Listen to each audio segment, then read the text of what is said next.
Kanpur commissioner की बात भी नहीं सुन रहे कई थानेदार। जनता से लेकर सत्ता दल से जुड़े पीड़ितों की थाना स्तर पर नहीं हो रही सुनवाई।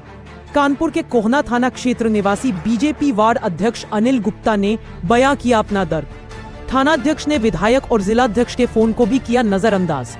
पीड़ित अनिल के पारिवारिक भाई करना चाहते हैं पुश्तैनी मकान में कब्जा, लेकिन नहीं हो रही कोई सुनवाई। कानपुर पुलिस कमिश्नर अखिल कुमार जी के द्वारा लगातार कानपुर में पारदर्शिता और ईमानदारी और जनता के व्यवहार को लेकर तमाम निर्देश देते रहते हैं और उन पर अमल करने के लिए सख्ती भी करते हैं। लेकिन उसके बावजूद कानपुर में तमाम ऐसे इंस्पेक्टर्स हैं, पुलिसकर्मी हैं जो कि अभी भी उनकी बातों को नज़रअंदाज कर रहे हैं और यहाँ की जनता के साथ में उनका न्याय देने में वो बीच में अड़चन डाल रहे हैं। कानपुर के कोहना थाना क्षेत्र में एक ऐसा प्रकरण सामने आया है जिसमें कि एक स्थानीय पुलिस के द्वारा मिलीभगत के चलते जो है एक मकान पर कब्जा किया जा रहा है और उसके मकान जो मालिक हैं वो बीजेपी से जुड़े हुए लोग हैं, वार्ड अध्यक्ष हैं। उनकी कोई सुनवाई नहीं हो रही, बड़ा पीड़ित हैं। उनको वो अपना दर्द मीडिया में बताना चाहते हैं। उनका कहना है कि मैंने तमाम बार एप्लीकेशन, तमाम बार शिकायत करने के बाद भी स्थानीय जो थानेदार हैं वो कोई सुनवाई नहीं कर रहे हैं। तो मेरे साथ माता जी हैं, मैं उन्हीं से पूछता हूँ क्या पूरा प्रकरण है। माता जी, क्या नाम है आपका? शांति गुप्ता। ये क्या पूरा प्रकरण है, आप ये बताइए। क्या आप बताइए क्या पूरा मामला है इसमें? गैरेज है हमारा, उसमें दोनों लोगों का है। पूरा कब्जा कर लिया, अंदर से ताला लगा दिया। किसने कब्जा कर लिया है? हमारे देवर ने। अच्छा अच्छा। उनके लड़कों ने, उनके 2 लड़के हैं और देवर हैं, उन्होंने इस तरह से कर लिया और अपना सामान रख लिया। तो आपने पुलिस में शिकायत नहीं की थी क्या? ना, हम ऊपर से नीचे कम आते हैं, हमारे पैरों में दर्द होता, हम उतरते नहीं है। नहीं, पुलिस में आपके द्वारा कोई शिकायत की गई है इस पूरे प्रकरण पे, अगर किसी ने कब्जा कर लिया है? ये बेटा कर रहा सब बात का। अच्छा, उस पे बात भी नहीं हो रहा कुछ नहीं, ये भाग दौड़ कर रहा, ये दौड़ रहा, ये हम बेटा है, यही सब कर रहा। अच्छा अच्छा। तो हमारे साथ ये इनके पुत्र हैं, अनिल गुप्ता जी हैं। मैं उनसे पूछूंगा कि वो क्या कहना चाहते हैं पूरे प्रकरण में, क्या उनका मानना है। क्या मामला है, बताइए। मामला ये है कि 18 और 19 तारीख की रात में राजेंद्र कुमार गुप्ता, अमित गुप्ता और अनूप गुप्ता के द्वारा जो हम लोगों का जॉइंट प्लेस था गैरेज का, उस पर इनके द्वारा अपना ताला लगा दिया गया है। दोनों लोगों के पास जो पहले ताला लगा हुआ था, एक एक चाबी थी। इन्होंने अपना ताला लगा लिया और खोलने से मना कर रहे हैं। जब उनके द्वारा 19 तारीख को सुबह मुझे ये जानकारी हुई तो मैंने 10:45 पर 112 को सूचना दी। उसके बाद 112 की गाड़ी मेरे यहाँ आई। उन्होंने देखा कि मेरे परिसर पर कब्जा हो गया है और उसके बाद उन्होंने थाने में फोर्स मांगा, परंतु थाने के द्वारा कोई भी फोर्स नहीं भेजा गया। उसके बाद 112 की गाड़ी और मैं साथ में थाने में गया, जहां पर उन्होंने रजिस्टर में इसकी पूरी जानकारी लिखी और उन्होंने थानेदार और वहां पर मौजूद पुलिसकर्मियों से कहा भी कि इनका जाके थाना में, इनके परिसर में जाकर इनका कब्जा जो है वो खाली कराएं। और मेरे द्वारा थाना प्रभारी अवधेश कुमार जी को उसी समय पर एक प्रार्थना पत्र भी दिया गया कि इनकी मुकदमा दर्ज कर अविलंब सख्त कार्रवाई सुनिश्चित करें। परंतु उनके द्वारा ढोल मोल करते रहे और चौकी इंचार्ज को उनके द्वारा व्हाट्सएप के माध्यम से तुरंत मेरी सूचना भेजी गई, परंतु चौकी इंचार्ज 3 दिनों तक मेरे यहाँ नहीं आए। जब मेरे द्वारा थानेदार से, इंस्पेक्टर साहब से बार बार कहा गया कि आप आइए और मेरी जांच करिए और मुकदमा लिखिए, तो उनके द्वारा दोनों पक्षों को बुलाए जाने की मुझको सूचना दी गई। मैं 6 बजे चौकी पे पहुंच गया, वहां पर कोई नहीं आया। उसके बाद चौकी इंचार्ज मेरे साथ 7 बजे आकर मेरे घर में आगे पीछे दोनों तरफ से देखा और उन्होंने पाया कि यहाँ पर इनके द्वारा कब्जा कर लिया गया है। द्वितीय पक्ष चौकी में आया तक नहीं, क्योंकि उसको पुलिस का संरक्षण प्राप्त है। नहीं, आप मेरी जानकारी के मुताबिक आप बीजेपी से जुड़े हुए भी हैं, आप जनता के यहाँ पर समस्याओं पर काम करते हैं।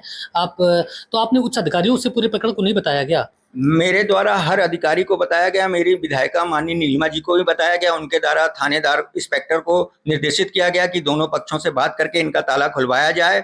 जिला अध्यक्ष अनिल दीक्षित जी से भी मेरे द्वारा बात की गई, उन्होंने भी फोन कर इंस्पेक्टर साहब को बताया, अवधेश जी को। उनके द्वारा कहा गया कि मैं आज या कल में जाता हूं। आज 4-5 दिन हो गए हैं, कोई इंस्पेक्टर मेरे यहाँ जांच करने तक नहीं आया। IGRS के द्वारा मेरे जो कंप्लेंट डाली गई थी उसका निस्तारण कर दिया गया, फर्जी निस्तारण कर दिया गया और उसमें मेरे ऊपर शांति भंग की धाराओं में चालान किया गया है। यह दुर्भाग्यपूर्ण है। पुलिस अपने अनैतिक कार्य को छुपाने के लिए इस तरह की कार्रवाइयां कर रही है और जनता को प्रताड़ित करने का कार्य कर रही है।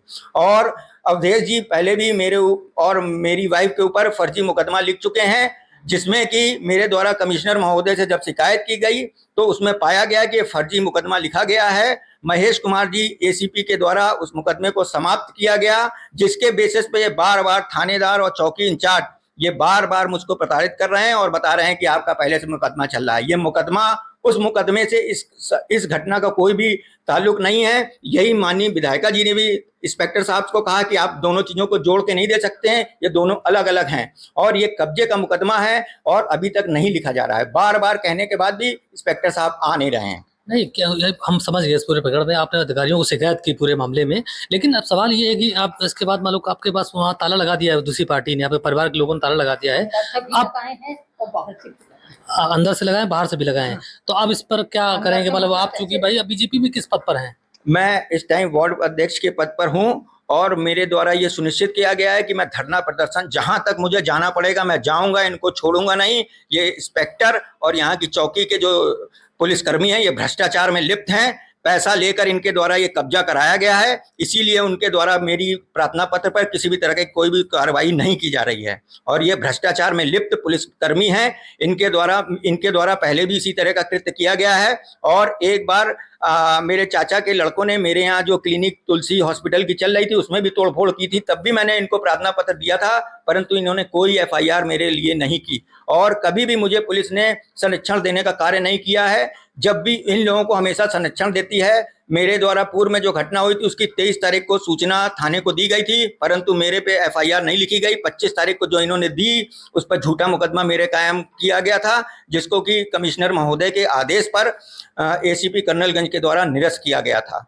ये भ्रष्टाचार में लिप्त थानादार है, 2 वर्षों से यहीं पे जमा हुआ है और पूरे क्षेत्र में इनकी बहुत शिकायतें हैं, हर जगह ये पैसे का लेन देन कर रहा है। नहीं, आपने कोई शिकायत करी, मान लो आपने शिकायत अपने ऊपर उच्च अधिकारियों से शिकायत नहीं की? थानेदार ने अगर ऐसा माल थानेदार कर रहा है क्षेत्र में, अगर आप बता रहे हैं कि जैसे कि पूरे क्षेत्र में उसकी वसूली चलती है या बहुत लापरवाही चलती है, तो आपको शिकायत ऊपर लेवल पे करना चाहिए। आप तो बीजेपी से जुड़े हुए, आप अपने सांसद के माध्यम से या बीजेपी के विधायक के माध्यम से शिकायत करो, आप कमिश्नर साहब के यहाँ शिकायत करिए।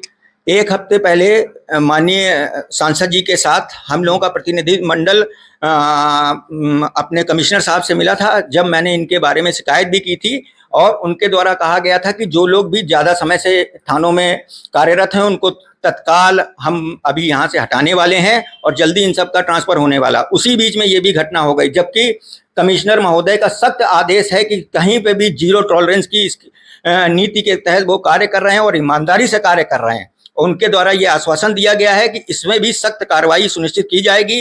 डीसीपी महोदय ने एसीपी महोदय को आज जांच दे दी है, एसीपी कर्नलगंज के द्वारा इसकी जांच की जाएगी, क्योंकि कि इनके ऊपर पूरे मोहल्ले में बहुत सारी घटनाओं में इन्होंने पैसे लिए हैं और एक सामने मिंटू रहते हैं जिन्होंने अपने चाचा के मकान पर कब्जा कर लिया था, वो हमारे चाचा के लड़के के दोस्त हैं, उन्हीं से मिलकर वो इस कृत्य में कब्जा करने में माहिर हैं, उनके साथ मिलकर उन्होंने ये कार्य कर रहे हैं और वो सोच रहे हैं पुलिस उन्हें संरक्षण दे रही है, परंतु जाको राके साइयां मार सके ना कोई, सत्य की जीत होती है, वो क्या रहेगी।